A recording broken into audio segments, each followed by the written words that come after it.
नृणाम निश्रेयसार्थाय व्यक्तिर्भगवतो भुवि अव्ययस्या प्रमेयस्य निर्गुणस्य गुणात्मनः। भागवत। मायाबद्ध जीवों को अपना सगुण साकार नाम रूप लीला गुण धाम देकर अपनी ओर आकृष्ट करने के लिए अवतार हुआ। ये भागवत कह रही है। और सुनो, लिंग पुराण में कहा गया, आत्म प्रयोजना भावे परानुग्रह एव ही। ये सबसे बढ़िया वाक्य। संसार में कोई भी व्यक्ति अपने मतलब के लिए ही कर्म कर सकता है। नोट करो इस वाक्य को।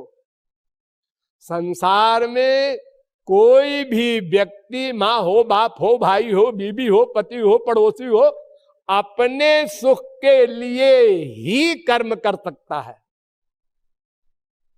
और महापुरुष और भगवान का अपना कोई स्वार्थ नहीं रह गया, आनंद मग्न हो, तो वे कोई भी कर्म करेंगे तो दूसरे के सुख के लिए ही करेंगे, ही लगा देना।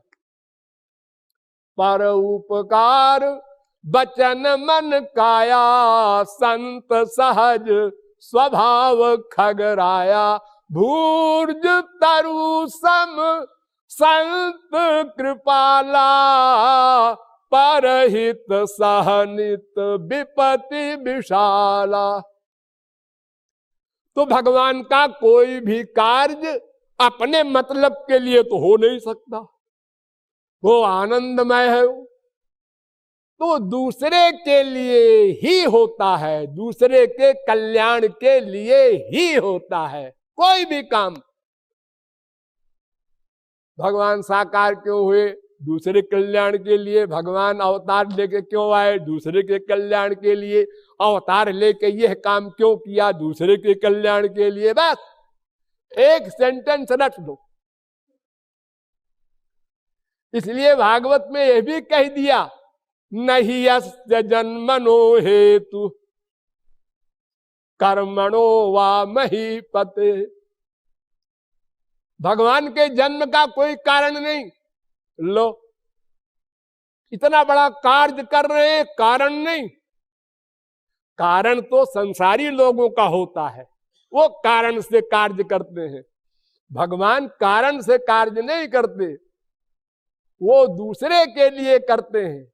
ये कारण मान लो, उनका अपना कोई कारण नहीं है। तुलसीदास ने भी लिख दिया, हरि अवतार हेतु जे ही होई इदमित्थं कही जात न सोई। भगवान का अवतार क्यों होता है, ये प्रश्न ही गलत है। क्योंकि भगवान का कोई भी काम क्यों होता है? जीवों को आनंद देने के लिए। इतनी लीलाएं करे अवतार लेकर, मनुष्य का मन सगुण साकार से प्यार करने की आदत वाला है। ये निर्गुण निराकार जो मेरा रूप है ब्रह्म का, वो बेचारा पकड़ नहीं सकता। एक ब्रह्म है, ब्रह्म, उसका नाम क्या है? नाम नहीं है। आप ब्रह्म तो बोल रहे हैं, अच्छा चलो नहीं बोलते ब्रह्म। एक है ऐसा कोई, उसका नाम नहीं है, उसका रूप नहीं है, उसमें कोई गुण नहीं है, उसकी कोई लीला नहीं है, उसके कोई मकान कहीं लोक नहीं है। ऐसा कोई एक है, उसका ध्यान करो। काहे का ध्यान करेगी? हम तो हाथ पैर वाले आदमियों का ध्यान करते हैं। माँ है, बाप है, बेटा है, स्त्री है, पति है, इसी के आदत वाले हैं हम लोग। अव्यक्ता ही गतिर्दुखम देहवद्भिर्वाप्यते क्लेशोधिक तरस्तेषाम।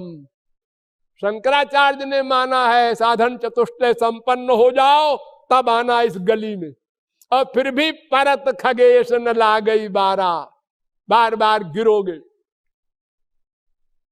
आरूढ़ योगोपि निपात्यते धः, योगारूढ़ होकर भी पतन हो जाता है। ज्ञानम क्षरत, मनु जी यही कह रहे हैं।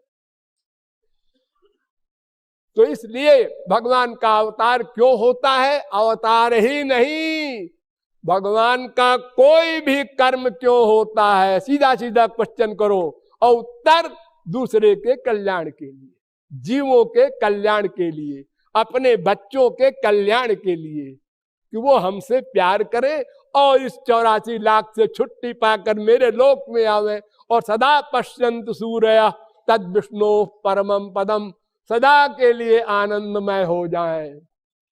इसलिए उन भगवान श्री कृष्ण की भक्ति ही एकमात्र कर्तव्य है। वो भक्ति क्या है, कैसे की जाएगी, ये सब विषय अलग है, आप लोग सब जानते ही हैं। और फिर कभी हम डिटेल में बता सकते हैं। आज का विषय यहीं पर समाप्त होता है। बोलिए वृंदावन बिहारी लाल की।